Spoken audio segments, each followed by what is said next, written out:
Hey everyone, and welcome to Almost Cancelled. I'm Peter, that is Connor, and we are going to talk about The Handmaid's Tale Season 2, Episode 5. It is called Seeds. So, full spoilers for the episode, as always. And I'm amused because the image on IMDb is the image that I would have absolutely picked myself. Is the image of her in the bath with the reflection in the red water. You don't get much more cinematic than that. That was that was the shot of the episode. There was no way you watched the episode and didn't. That's the image that sticks in your head from this one. Oh, absolutely. It just does. So where to begin? Tackling plot by plot, I guess, and or I mean, you could also call this episode reason number 17 why Serena Joy is a complete and total bitch of the highest order. Only 17. Okay, maybe I'm being too kind with 17, but Yeah, I think you are. Because obviously she's very hateful towards June. She has been the entire time. She even gets a little bit catty with Aunt Lydia. When Aunt Lydia's over, she's like, "Oh well, the doctor already said she was fine, and now you're over here weighing her and giving his opinions on how often she should be walking, how often she should be doing these things, telling me how to live my life, so on and so forth." And Lydia leaves, and she's off, and she goes on this walk with June, and it's funny because there's a point where she almost gets, because June obviously in the last episode was we've been blessed with pleasant weather, we have been blessed with pleasant weather, so on and so forth, and this episode she is just yes Mrs. Waterford, no Mrs. Waterford, please Mrs. Waterford, just over and over again. She's been so obedient and so I mean, correct me if I'm wrong, we're not even getting any monologue this episode. Not this episode, no, and I think that's very intentional.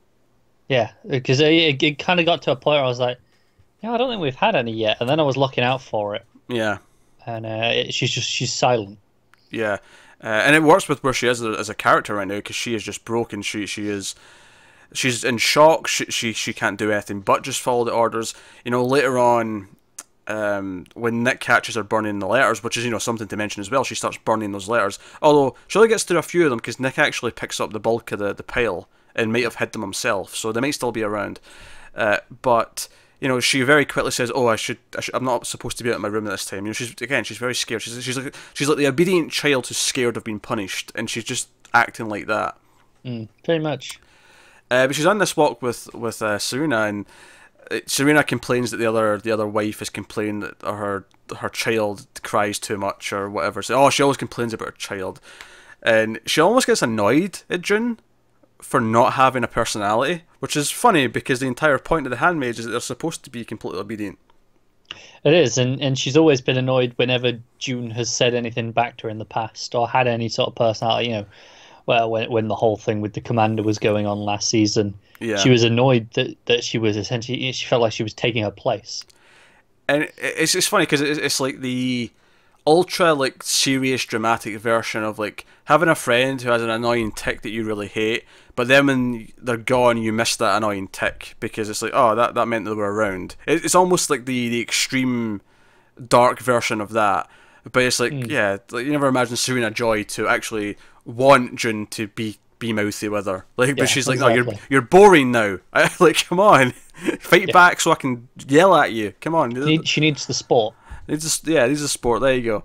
And that's the whole thing. And you're like, okay, and obviously I've been fooled too many times with her at this point to even consider for a second that she has a shred of decency in her, a shred of empathy for June.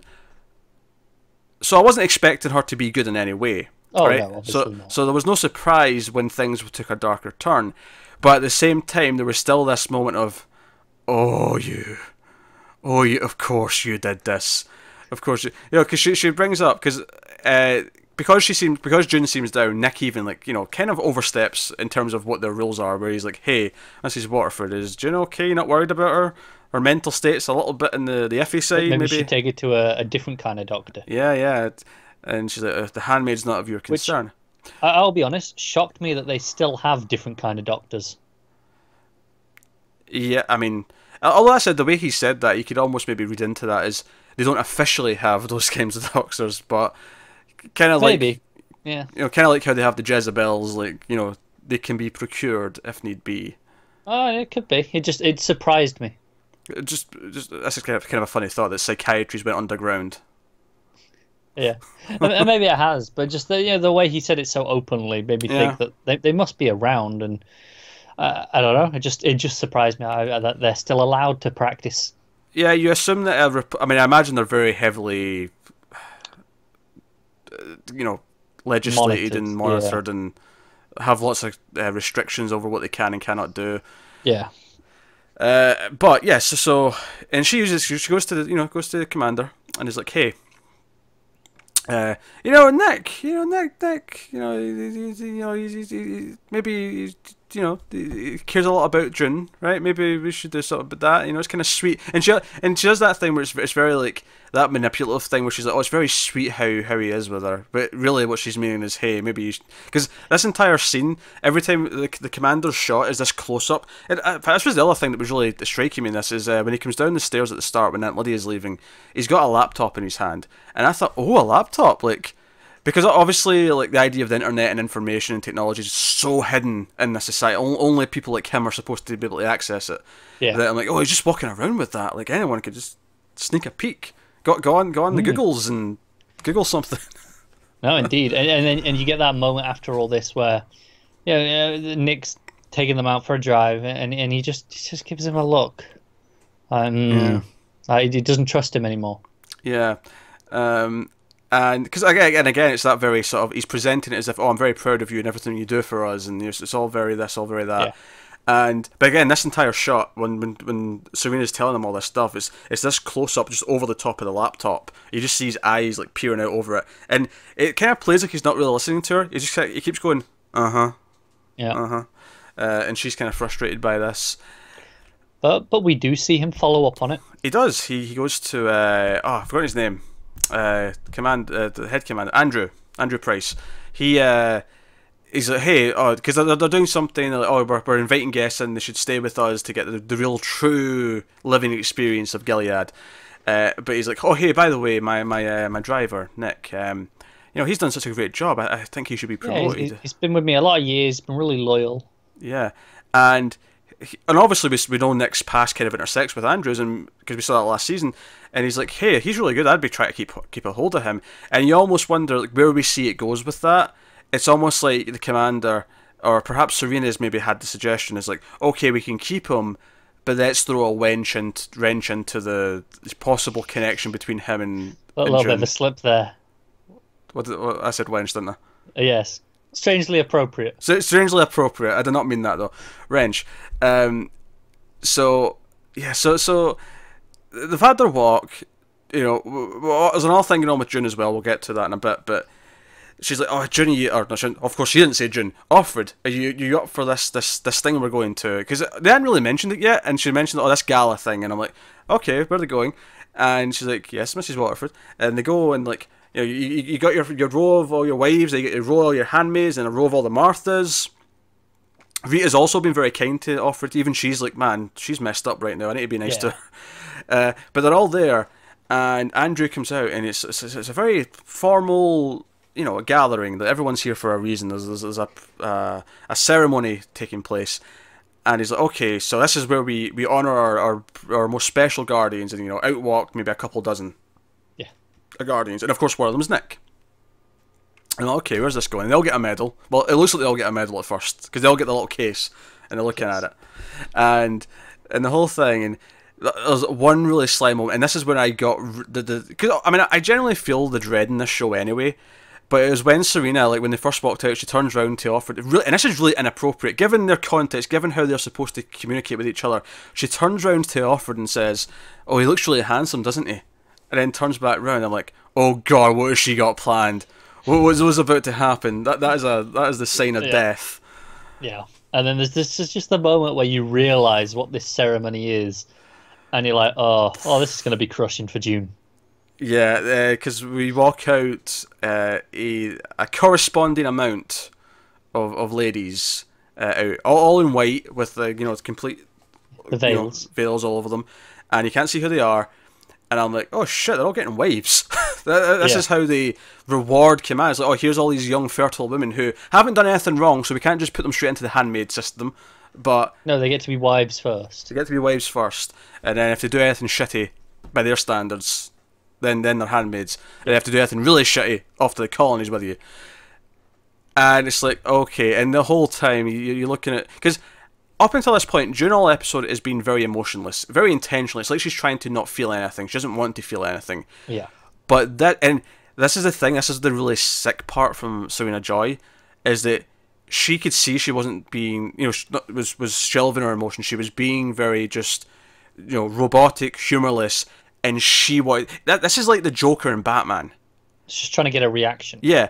Serena Joy is the Joker, and she wants the Batman to show a reaction. That's what this scene is. Yeah. But in the context of Gilead, in the context of the Handmaid system. And it is so cruel. Because she has to watch and see him get married, and the tear eventually comes down the face, and it was like, oh man, this is breaking me all over again. And then on top of that, let's just add on the extra ick factor, the fact that most of these women are really young. Like, they are 16 at most, some of them. And it addresses that by they're like, oh yeah, you take me on because don't know how long we're gonna get. They're fertile. Yeah. Basically is the thing. But obviously Rita mentions this, like, hey, she's very young, right? Like to June as she's walking past her.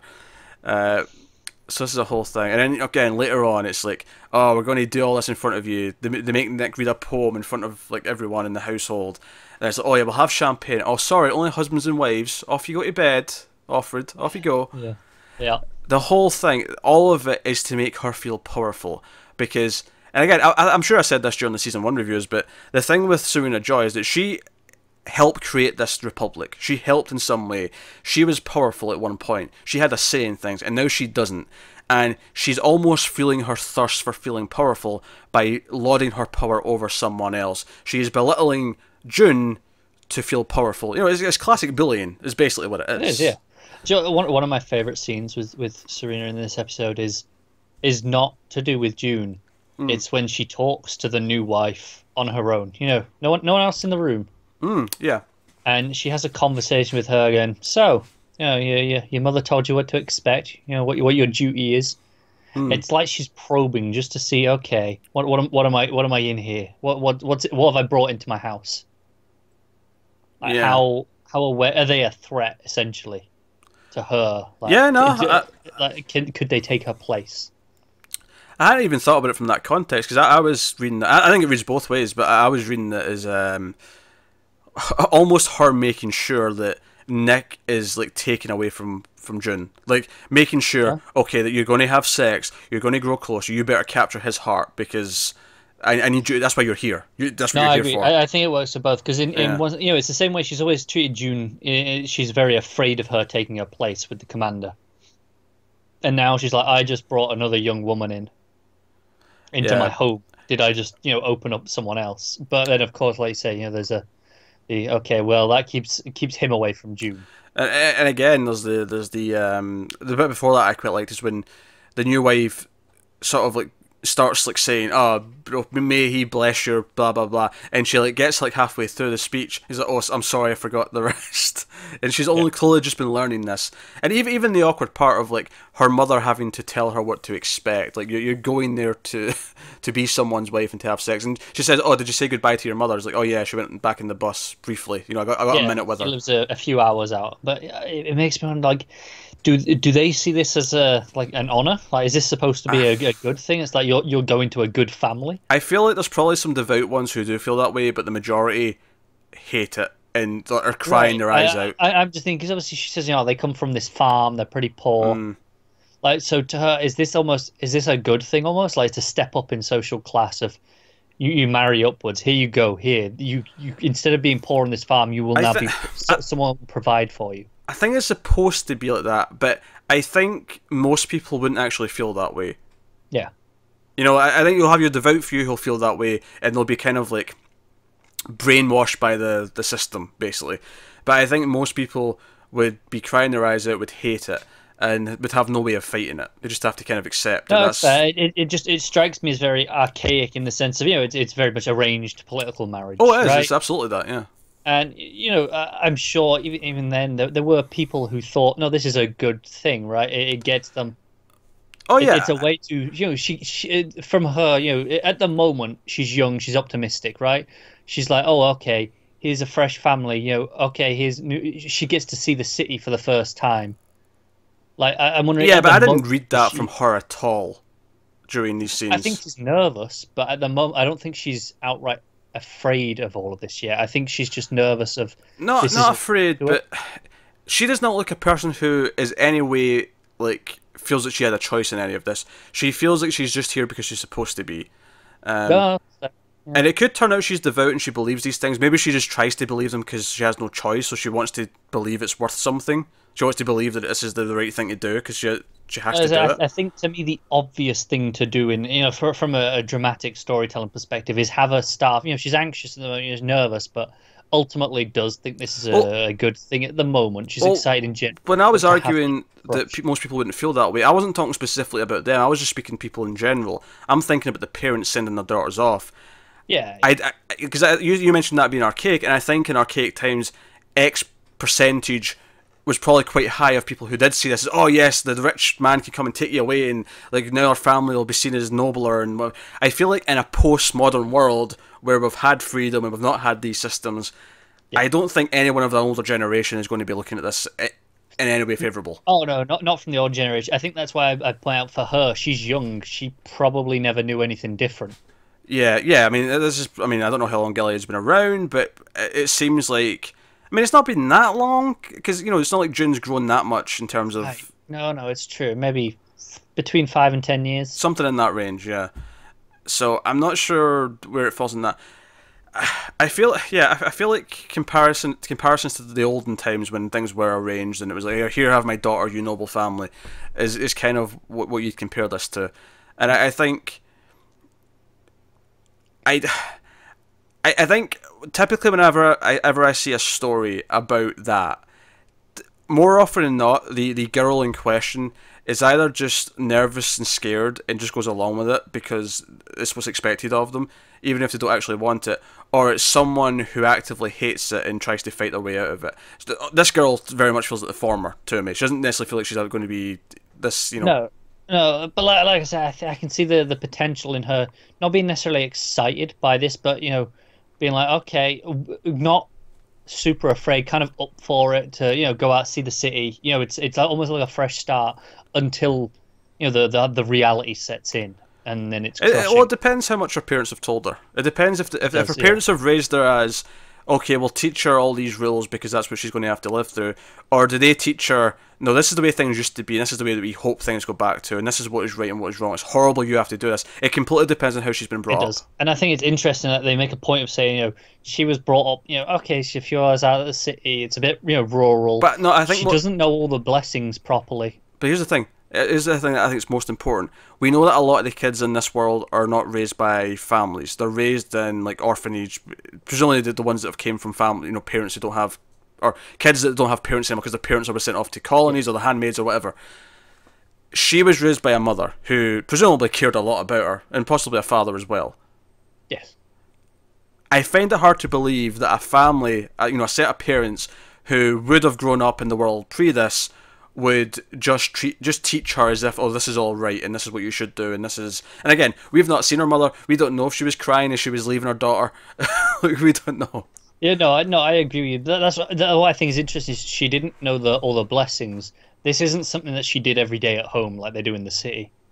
They were presumably a lot looser with how things were. Which would suggest to me that if she isn't already scared and against all this, she will be probably quite quickly. Yes. Yeah. So, I don't know. It's interesting. But of course, that's first night of sex. That doesn't have. Which, by how awkward is this for Nick in so many ways? Like, not only the fact that he's essentially just got married without having any say in it, and obviously Commander has him for the brand, and he's like, oh, it's a reward to show how much we respect and appreciate everything you've done for us. It's like, yeah, okay. I feel like I'm actually hearing Serena talk through you right now. What's funny is I think the Commander in some ways does legitimately. I think he believes it is a reward. He's like, here you go. I've just given you a nice young woman. Oh no, I think he does, but I do think he's well aware that this is an ulterior motive here. This is not just a reward. Yeah. It's not just that, but he's done it in a very what he sees to be a very pleasant way. Yes, yes, he sees this as a reward. And again, it's another example of Gilead treating women as livestock. Yeah. So here we are, and so all throughout the episode, we see earlier on that June has some blood on her underwear, and she gets some toilet paper and she sort of checks underneath and it's bleeding, and there's this moment of hesitation where, like, is she going to, like, tell them? What's she going to do? You've got the Martha at the door, just waiting, and she doesn't say anything. No, she pulls her pants up and all the rest of it, and I thought this was interesting because I was like, sort of like, okay, how am I reading this scene? Given her mental state right now, and I'm looking at this, like, because eventually this is going to come to light in some way. I actually started. Now, this is not uncommon for the show, but I had a feeling of dread. I was waiting for some blood to just drip on the ground at some point. I wasn't so much waiting for that. Oh, I could see that happen. That makes a lot of sense. My dread was more from if she doesn't tell them, and then something big happens she can't hide, and then she's checked out. Can the doctor turn around and say, "You would have been noticing signs of this for a while," and then she's going to be in trouble, and like the most in trouble she's ever been, because that's harming the baby by not talking. So I was really worried about that. But she pulls her pants up. She goes to the thing, and she's upset about Nick. All these things, and obviously we see it again later on before she leaves. She gets a big clump of toilet paper. She's like, okay, I'm going to try and stop it from leaking. It's I mean, I can't relate specifically to this, but as someone who had an abscess on the other side, I've done that. Some toilet paper to stop the blood from soaking the underwear. Lovely. Just some behind the scenes for you. Yes, I'm sure we all wanted to hear that. You never had an abscess before? Not like that. Not like that? Where No. did you have one? I'm curious. In your mouth? I had one in my mouth, on my gum, yeah.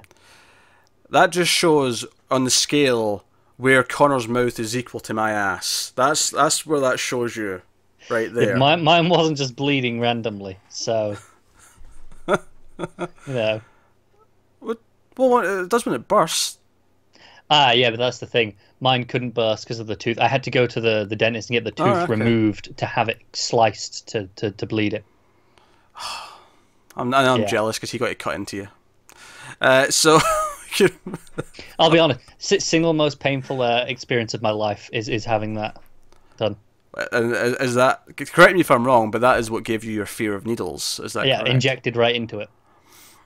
I've been meaning to buy a needle prop that I can just pick up every so often and poke at the camera. That's too much effort, isn't it? Too much effort. Plus, I'd have to explain why I'm ordering a needle to, like, I'm worried that it's arriving, the guy delivering it will, like, see what it is. Like, the box will make it clear this is a syringe. And I'm like, look.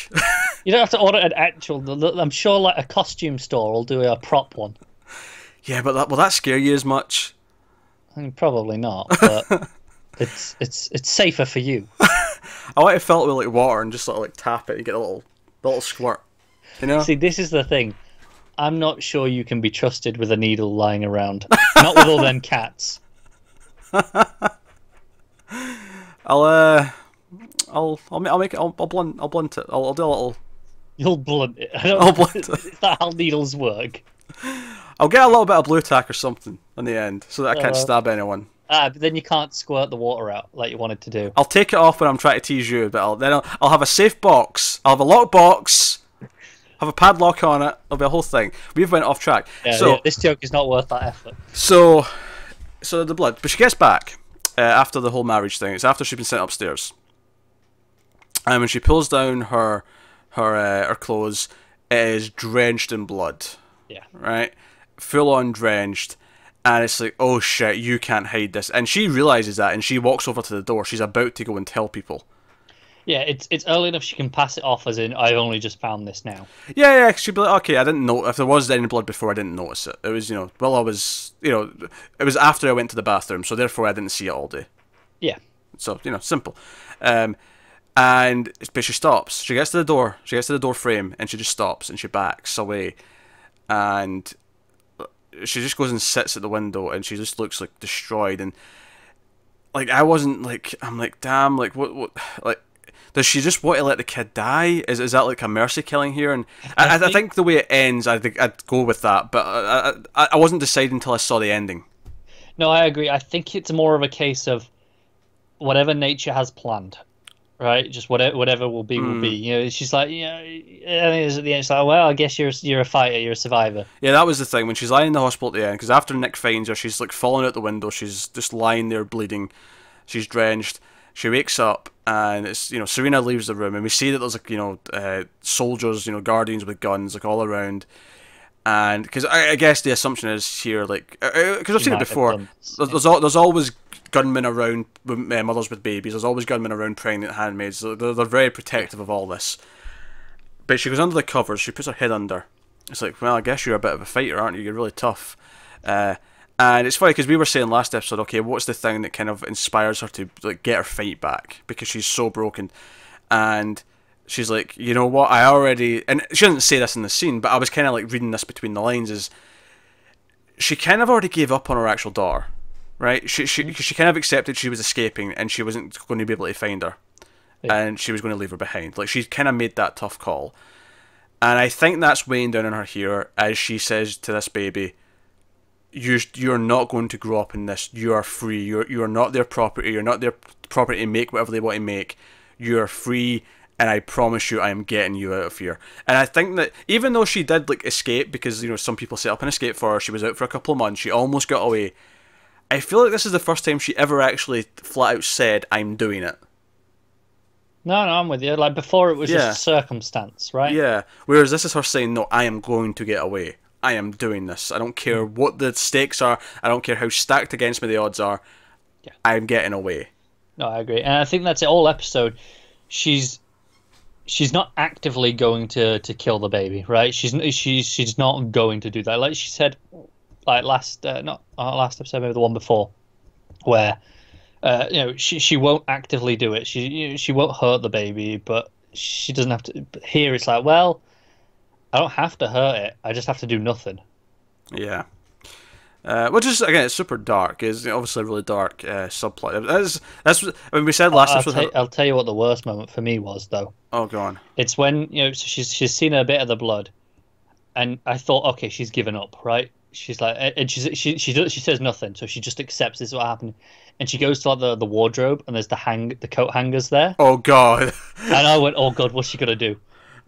It never went down that route, thankfully, but it crossed my mind. That never even occurred to me, which maybe just shows the depravity of your ginger mind. Look, I'm just saying, I was like, how broken is she? How much has she given up on this? It was in my mind, I'm not gonna lie, and there was some intense dread when she was staring at that stuff. I mean, I suppose I could compliment the show in, like, making you fear such fear that you even expected a coat hanger abortion scene. Look, be honest now. It's not outside the realm of possibility for this show to have gone down that route. Possibly not, but yeah, I never jumped to that myself. But last week we were saying how there was a lot of funny moments. I mean, before the ending where it really broke her, there was a lot of really funny moments.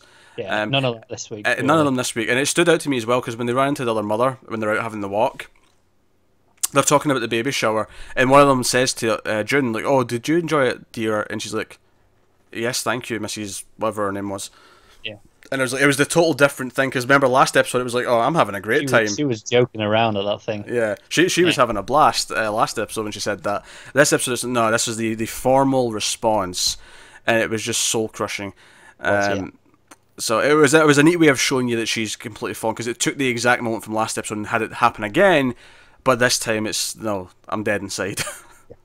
So that was really good. So that was the June plot and the Nick plot as well. So lots of interesting stuff here. Getting more of how society works with the wives for the Guardians, and of course the June pregnancy stuff. But of course we did have another subplot at the colonies with Emily and of course Janine, and we basically we have this older pair of ladies who are a couple. This couple. Who, and one of them is dying. Well, they've been there for about a year, and that's kind of like, that seems to be okay. A year is kind of maybe the median amount of time that one will survive. The just the average expectancy. Yeah.